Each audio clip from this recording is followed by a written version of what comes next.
aha mukoro gukamya bose nibatendekwa Bibuli ogwabaha kanisa ya Rural Evangelical Church Muyenga omorkatera Rubirizi abahamibwa bashabo kwetantara ngegisa yo buhabe no kwedise bashomeri and you cannot teach what you are not taught.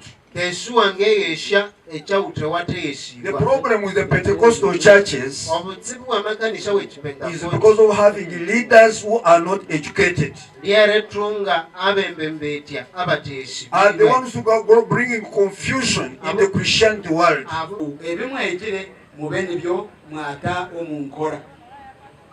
Tuchendeze obuvuyo bwo kwetwa mukama kanisa kandi tumareho obuvuyo bwo n'entaro ezo makanisa ekyo nikija kwera ihanga ryitu kandi na n'omurimo gwa Ruhanga gugende omumisho. Pastor Samuel Katehangwa obenashomesa bejaba abehanangirize okuba cyo kureberaho kirungi omubyanga byabo na nabagambire ngo kuno murundi gwa mukaga okugraduatingira kandi omwishomerweri na maramu emyaka 19 ndi administrator ndukukora na nomurisa Brazil bitakatayire ori principal wa mashomero ago mu western.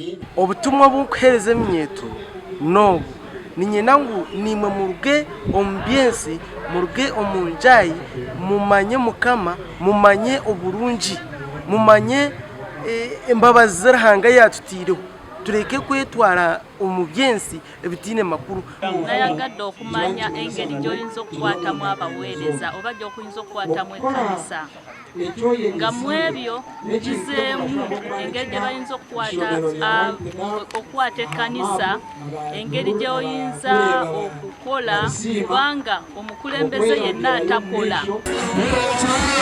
Gasha kwa Onesimus Ndenabo.